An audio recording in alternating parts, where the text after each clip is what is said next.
예, 안녕하세요. 반갑습니다. 말씀과 함께하는 수요일입니다. 예, 지난주에 제가 백신 맞고 나서 조금 힘들어가지고 한 주를 쉬었습니다. 양해의 말씀 다시 한번 드립니다. 네, 우리 몇 주 동안 사람, 우리 자신에 대해서 나누고 있었습니다. 인간의 창조, 또 부르심, 또 처음에 창조되었을 때 하나님과의 친밀한 관계, 사랑의 언약의 관계, 에 대해서 설명드렸었고, 그런데 사람이 그 언약을 깨트리고 저주 가운데 놓이게 됐죠. 그 죄와 사망의 저주로부터 우리 다시 자유케 하시려고, 그리고 그 관계를 다시 회복시키시기 위해서 예수님이 이 땅에 오셨습니다. 그래서 그 죄의 대가를 지불하시고 우리로 하여금 다시 하나님의 백성, 하나님의 자녀가 될 수 있는 그런 길을 만드셨습니다. 그래서 이제 우리가 예수님을 믿고 영접하면 하나님의 자녀가 되죠. 그리고 성령께서 우리 안에 오셔서 우리를 세상과는 다른 생명의 길로 우리를 이끌어 주십니다. 그러나 그럼에도 불구하고 우리가 이 땅에 살아갈 때는 죄에 사로잡혀 있는 세상과 또 하나님의 그 나라 사이에 끼어서 그런 긴장과 갈등 안에 살아간다고 얘기했습니다. 그리고 이것은 예수님이 다시 오실 때, 오늘 우리의 육신의 생명이 다할 때 끝나게 된다고 말씀드렸습니다. 그리고 그 이후에는 우리에게 심판이 있습니다. 심판은 누구나 피할 수 없는데 우리가 예수 그리스도를 믿는 우리는 생명의 부활로, 그리고 예수님을 믿지 않고 끝까지 하나님을 거부한 자들은 결국은 그 심판을 통해서 영원한 저주와 고통 가운데 머물게 되는 것입니다. 지금 이제 오늘부터 좀 살펴볼 것은, 몇 주 동안 또 살펴볼 것은, 이렇게 이미와 아직 아니 사이에, 이미 이루셨지만 아직 완성되지 않은 이 사이에 살아가고 있는 우리 이 땅에서 그럼 우리는 어떻게 살아가야 할까에 대해서 좀 나누려고 하고요. 그 시작은 교회에 대한 이야기로 시작하려고 합니다. 우리는 예수님을 구주로 영접하고 하나님의 백성, 하나님의 자녀로 살아갑니다. 예수님이 다시 오실 그날을 기다리면서 살아갑니다. 근데 예수님께서는 우리가 홀로 외롭게 고군분투하면서 이 길을 걸어가도록 하지 않으셨어요. 예수님 우리를 교회로 부르셔서 공동체를 이루어서 함께 예수님을 소망하고 예수님을 믿으며 살아가도록 부르셨고요. 이 공동체를 교회라고 부릅니다.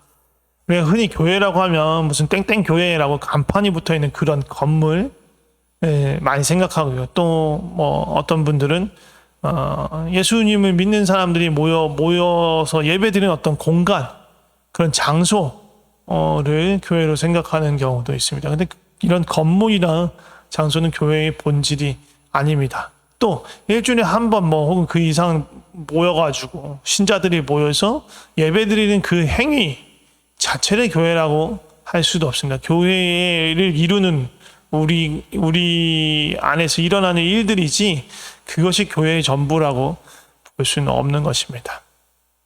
그럼 교회의 가장 기초되는 본질은 무엇일까요? 그것은 예수님을 향한 믿음입니다. 마태복음 16장 18절 말씀을 한번 보겠습니다.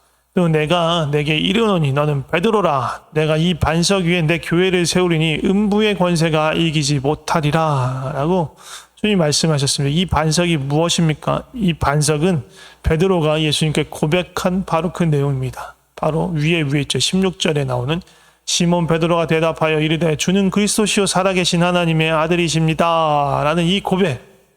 이것이 교회의 기초이고 가장 교회의 근본입니다. 그리스도시며 살아계신 하나님의 아들 예수님이 사실 교회의 기초십니다. 바로 이 주님을 믿고 영접하여 따르는 자들이 이 예수님이란 기초, 이 믿음이란 기초 위에 세워져 가는 것이 교회인 거예요. 그래서 교회의 가장 근본, 가장 본질은 예수 그리스도, 그리고 예수님을 믿는 그 믿음인 거예요. 그러면 이 교회가 언제부터 시작되었느냐라고 본다면 베드로가 저렇게 고백한 바로 그 시점부터인가? 아니라는 거예요. 교회가 시작된 건 언제부터냐면 사도행전 2장에 성령님이 이 땅에 강림하셨을 때, 성령님이 이 땅에 성도들에게 강림하셨을 때 그때부터 교회가 시작되었다고 봅니다. 고린도전서 12장 13절에 보면 우리가 유대인이나 헬라인이나 종이나 자유인이나 다 한 성령으로 세례를 받아 한 몸이 되었고 또 다 한 성령을 마시게 하셨느니라. 한 분 성령님의 세례를 모두가 다 받을 때 한 몸을 이루는 거예요. 교회를 이루게 되는 거예요. 따라서 성령님이 오신 후에야 한 성령으로 세례를 받을 수 있고 비로소 한 몸이 되는 교회가 된다고 볼 수 있는 것입니다. 그렇다면 교회를 이런 식으로 정의할 수 있을 거예요. 예수 그리스도를 믿는 믿음 안에서 성령으로 그리스도의 몸으로 세워져 가는 공동체라고 볼 수 있는 것입니다. 지금도 계속 반복되어서 말하지만 특히 바울은 교회에 대해서 설명할 때 그리스도의 몸으로 비유해서 설명을 많이 했습니다. 그리스도의 몸 말고도 그리스도의 신부로 표현할 때도 많이 있지만 오늘은 일단 그리스도의 몸으로 비유한 그 바울의 설명을 조금 더 우리가 풀어서 우리 교회가 무엇인지에 대해서 조금 더 나눠보도록 하겠습니다. 이 그리스도의 몸이라는 비유 안에는 여러 가지 교회의 본질에 대해서 설명하는 것이 많아요. 그 사명, 또 서로 어떻게 연결되어지는지, 또 그 기능이 어떻게 되는지 그런 것들을 아주 잘 보여주는 거예요. 그리스도의 몸이라고 말하는 거는요, 단순히 예수 믿는 사람들이 서로 유기적으로 연합해서 그냥 한 몸을 이루어야 된다 라는 것 이상의 것이에요. 물론 그것도 담고 있죠. 그렇지만 그냥 한 몸, 단순히 그냥 한 몸을 이루는 것, 연합하는 것에서 멈추는 것이 아니라 중요한 게 어디에 방점이 있냐? 그리스도의 몸이라는 거예요. 그냥 한 몸을 이루는 게 아니라 그리스도의 몸을 이루는 것, 머리 대신 예수님과 연결되어서 그리스도의 몸을 이루는 것, 이것이 너무나 중요한 거예요. 그냥 으쌰으쌰해서 막 연합하고 막 단합하는 것, 거기서 멈출 게 아니라는 거죠. 그리고 또 서로 뭐 이렇게 친해지고 친밀해지고 막 사귐이 있고 막 그래가지고 가까워지는 것, 그것만 말하는 것이 아니에요. 그런 것들도 중요하지만 가장 본질적인 건 머리와 연결되는 거예요. 그리스도라는 그 머리와 연결되어서 그리스도의 몸이 되는 것, 그리스도의 지체가 되는 것, 그래서 그리스도의 생명이 나타나게 하는 것, 그것이 너무너무 중요한 것입니다. 우리는 이걸 통해서 교회의 사명, 교회의 목적을 알 수 있는데 이게 뭐냐 하면 교회의 사명은 머리이신 예수님, 생명의 근원이신 예수님이 지금 이곳에 여전히 살아 역사하시도록 하는 그 그리스도의 몸이 되는 거예요. 그게 교회의 사명이에요. 그리고 이렇게 하기 위해서 가장 필요한 게 뭐예요? 머리 대신 예수님과 연결되는 거예요. 머리 대신 예수님과 몸을 이루는 지체들이 연결되는 거예요. 근데 무엇을 통해서 연결될 수 있습니까? 말씀을 통해서 성령 안에서 연결됩니다. 또 지체와 지체가 사랑으로 연결되어서 그것이 예수님께까지 연결되는 거예요. 그런 측면에서 봤을 때 이렇게 예수님하고 깊은 연결이 일어나는 교회 안에서의 가장 중요한 활동이 무엇이냐? 바로 예배예요. 예배. 그래서 예배는 교회에서 아주 중요한 활동 중에 하나입니다. 예배는 뭐냐 하면 하나님의 임재, 예수님의 임재 가운데 나아가는 거예요. 그러니까 다시 말하면 예수님과 깊이 만나는 거예요. 거기서 예수님을 만나서 예수님의 마음, 하나님의 뜻을 아는 거고요. 그리고 그 예수님께, 그 하나님께 사랑을 고백하고 또 주님을 높이고 경배하고 또 주님으로 인해서 기뻐하고 또 주님을 향해서 고백하고 또 주의 마음을 받고 그렇게 깊은 친밀한 교제, 머리 대신 예수님과 연결되는 것, 그 시간이 바로 예배예요. 그래서 예배를 통해서 우리는 우리의 한계를 넘어설 수 있어요.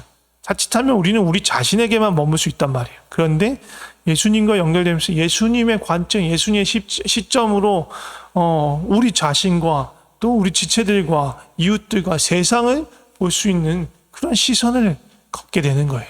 지경을 넘어서는 거죠. 그렇게 사실 깊은 예배 가운데서 하나님의 마음을 알 때 우리가 무엇을 해야 할지, 하나님의 마음이 어디에 있는지를 알게 되는 것입니다.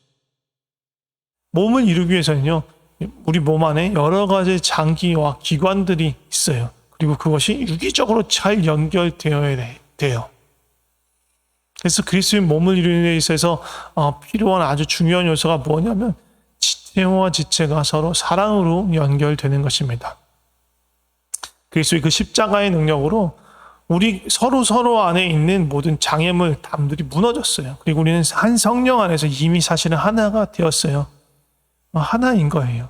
하나의 몸, 그리스도의 몸을 이루는 세포, 장기, 기관이 됐다고 생각할 수 있는 거예요. 지체, 말 그대로 지체가 된 거예요. 지체가 그런 뜻이에요. 어떤 몸을 이루는 세포, 장기, 기관 그런 거 지체라고 말하는 거예요. 뭐 팔, 다리, 코, 귀 그런 것들 다 지체인 거예요. 근데 지체가 낱낱이 다 분해되어서 머리하고만 연결되어 있어. 지체끼리 연결이 안 돼 있어. 그런 상상을 해보세요. 머리하고 코가 여기 연결되어 있고 또 입은 여기 연결되어 있고 다 따로따로 있어. 그게 그럼 정상적인 몸이 될 수 있을까요? 그리고 그게 어떤 덩어리가 되어서 뭔가를 행할 수 있는 정상적인 몸이 될까요? 안 돼요. 낱낱이 다 분리되어 있고 떨어져 있다면 아무것도 할 수 없는 거예요. 그게 어떻게 몸이 되겠어요?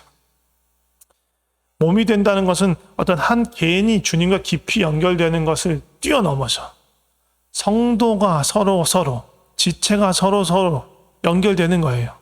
그러니까 다른 성도를, 다른 사람을 나의 지체로, 나가 같은 몸의 지체로 받아들이는 거예요. 서로가 좀 부족하더라도 용납하고 사랑하며 한 몸인 것을 인지하고 고백하는 거예요. 여기서 또 한 가지 연결되어지는 것들이 있는데 뭐냐면 생각해 보세요. 눈, 코, 귀, 입, 손, 발, 이 장기와 이 기관들은요 각각 다른 기능을 갖고 있잖아요. 그리고 각각 다른 기관들이 제 기능을 할 때 몸 전체가 올바른 그런 활동을 할 수 있단 말이에요. 그런데 어떤 한 장기나 기관이 아파 병들거나 아니면 그 활동을 제대로 못해. 그럼 어떻게 됩니까? 몸 전체가 균형을 잃고요. 고통을 받게 돼 있어요. 또 어떤 기관 하나만 특출나게 뭔가 잘 발달돼 있어. 그러면 몸 전체가 잘 발달되느냐, 잘 어떤 능력이 나타나냐? 그것도 아니에요. 한 몸 됨에 있어서 중요한 것은 각각 지체로 그 기능과 은사를 발휘하는 것, 그리고 균형 잡혀 서로가 서로를 도우면서 균형을 잡아가고 함께 해나가는 것, 그것이 너무너무 중요해요. 하나님은 우리를 지체로 두셨을 때 어떤 교회에, 지상의 어떤 특별한 교회에 지체로 우리를 두셨을 때 이 무형의 교회가 있고 유형의 교회가 있잖아요. 이게 전 세계적인 어떤 교회, 역사를 통틀어 있는 전체 하나의 교회, 그런 교회가 있을 뿐만 아니라 지역별로 이렇게 유형의 교회가 있단 말이에요. 우리 만일라 평강교회처럼. 그런 교회 안에서도 우리가 각각 지체를 이루어서, 몸을 이루어서 그 지체별로 할 수 있는 그런 일들이 있어요. 우리 지체, 살아있는 지체이기 때문에요. 어떠한 기능이든 다 있단 말이에요. 그 기능을 우리가 감당해야 되는 거예요. 내가 지체로서, 몸의 일부로서 그 일을 감당해야 몸 전체가 건강하게 제 기능을 발휘할 수 있는 거예요. 그 기능을 발휘하는 걸 은사라고 해요. 성령님은 우리 모두에게 은사를 주셨어요. 어느 누구도 예외가 없어, 제한이 없어. 모두에게 그 몸에 적당히 해야 할 일을 다 주셨단 말이에요. 그걸 발견하는 게 너무 중요해요. 기도하면서 발견하는 거예요. 이 그리스도의 몸 안에서 내가 무엇을 행해야 되는가. 또 나를 통해서 이 그리스도의 몸 안에서 나를 통해서 또 어떤 일을 행하기를 원하실까. 기도하고 또 찾아가고 또 그것을 순종하여 행하는 것 너무너무 중요한 거예요. 이렇게 한 몸을 이뤄서 머리 대신 예수님의 뜻대로 행하는 것, 그게 교회예요. 예수님은 2000년 전에 사람이 되어서 이 땅에 오셨어요. 근데 그 예수님이 십자가에 죽으시고 부활하신 후에 이제 승천하셨죠. 이제 지상에 예수님이 안 보여요. 그런데 사실 지상에 예수님이 계세요. 어떻게 계시느냐? 머리 대신 예수님과 연결되어 있는 유기적으로 결합되어 있는 몸된 교회, 그냥 몸된 교회가 아니라 그리스도의 몸인 교회, 그 교회를 통해서 이 땅에 예수님이 계신 거예요. 그리고 그 교회를 통해서 지금 이 땅에서 예수님이 일하고 계신 거예요. 지금도 교회를 통해서 예수님께서 약하고 소외된 자를 찾아가시고 가난한 자와 병든 자와 하나님 나라 바깥에 있는 자들을 찾아가서 그들에게 하나님 나라의 기쁜 소식을 전하시고 그들의 모든 묶인 것들을 풀어주시고 또 줄이고 목마른 것들을 채워주시고 공급하여 주시는 분이 바로 예수님이에요. 예수님 어떻게 일하시냐? 교회를 통해서 일하시는 거예요. 몸된 교회를 통해서 행하시는 거예요. 그것이 교회의 사명입니다. 정리하자면 교회란 그리스도의 몸이다. 예배를 드리고 설교를 듣는 것만으로 교회를 축소시킬 수 없다. 특히 지금 코로나 시대에서 우리가 비대면으로 예배를 드리고 온라인 예배를 드리지만 그 예배를 드렸다는 것으로 우리가 충분히 교회로서 존재한다고 볼 수 없어요. 우리는 머리 대신 예수님의 마음과 뜻을 품고 또 그리스도의 몸을 이루어서 지체가 서로 연결되는 거에 힘쓰고 또 머리 대신 예수님이 무엇을 하기를 원하시는가? 예수님이 이 땅에 지금 코로나로 창관해서 어려운 가운데 있는 이 땅에 예수님이 하기를 원하시는 일이 무엇인가를 우리가 함께 행하는 것, 그것이 교회됨이요. 단순히 어떤 방편으로 그냥 예배를 드렸다는 것만으로 교회됨을 다 완성했다고 볼 수 없는 거예요. 그래서 우리가 그것들을 놓치지 않고 어떻게든 불편하고 어렵더라도 어떤 방식으로든 성도 간에 지체 간에 연합하고 교제하는 것에 힘써야 하고 예수님이 지금 이 시대에 이 땅에서 원하시는 일이 무엇인지 기도하며 찾고 행해야 합니다. 그것이 교회의 사명이고 본질인 것입니다. 우리가 그렇게 건강한 그리스도의 몸을 이루어가는 우리 만일합 평강교회가 되었으면 좋겠습니다. 기도하겠습니다. 하나님 감사합니다. 우리를 죄와 사망에서 부르셔서 하나님의 백성, 하나님의 자녀 삼으시고 그리스도의 몸된 교회가 되게 해주셔서 감사합니다. 머리 대신 예수님의 마음과 뜻을 더 깊이 그리고 친밀히 알아가게 하셨고 또 지체와 지체가 사랑 안에서 하나로 연결되게 하시고 각자에게 주신 은사와 기능을 가지고 예수님의 생명과 영광과 그 기쁘신 뜻이 지금 이 땅에 나타날 수 있도록 한 몸으로 일하게 하옵소서.